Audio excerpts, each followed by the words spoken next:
గాలి మాటలు మానుకొని రాష్ట్ర ప్రగతిలో మీరు పాల్పంచుకోకుంటే పాల్పంచుకోకండి, రాష్ట్ర ప్రగతిని అడ్డుకోవద్దని మేము మనవి చేస్తా ఉన్నాం. ఇన్నరా ఐటీ మంత్రి దుద్దిల్ల శ్రీధర్ బాబు సార్ ఏమంటున్నాడో ఇక మస్తుగానే అన్నాడు మొత్తం ముచ్చటి నుండి. అదే ఇప్పుడు కన్వర్షన్ కు సంబంధించి మేము ప్రాథమిక అంచనా మేరకు అందరూ కూడా అప్లై చేసుకుంటే, ప్రతి ఒక్కరు అప్లై చేసుకుంటే దాదాపు 4 నుంచి 5,000 కోట్లు రాష్ట్ర ప్రభుత్వానికి ఆదాయం కలిగించే ఒక వ్యవస్థ ఏర్పడుతుంది. ఎవరు అప్లై చేసుకోకుంటే ₹1 కూడా రాదు. చేయి సర్కారు తెచ్చిన కొత్త పాలసీతోని పట్టణంలో ఉన్న పరిశ్రమలకు ఇచ్చిన భూములు కొనుక్కోవాలంటే సర్కారు పైకంతోనే కట్టుకుంటే ప్రభుత్వం అనుకున్నట్టు అందరు కడితే మట్టుకు చేయి సర్కారు గల్లాపేటల అచ్చరాల 4,000 నుంచి 5,000 కోట్ల దాకా ఆమ్దాన్ వచ్చే పని పెట్టుకున్నాము. కానీ ఎవరు కూడా భూమిని మార్చుకోకుంటే మట్టుకు రూపాయి కూడా రాదనుకొచ్చిండు.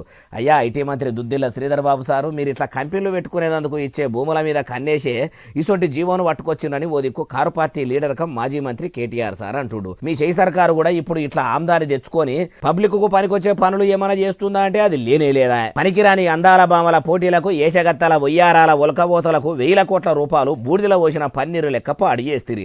అదే ఓట్లేసి గెలిపించిన ప్రజల కోసం మాత్రం ఎసొంటి పథకం సురువు చేసింది లేదా. ఏలువడిలకు వచ్చిన్ని దినాలైతున్నా ఎనుగుల చిప్ప ఎనుగులనే అన్నట్టు ఏలువడి చేయబడితిరి అంటారు ఏ ముచ్చటిన్నోళ్ళు.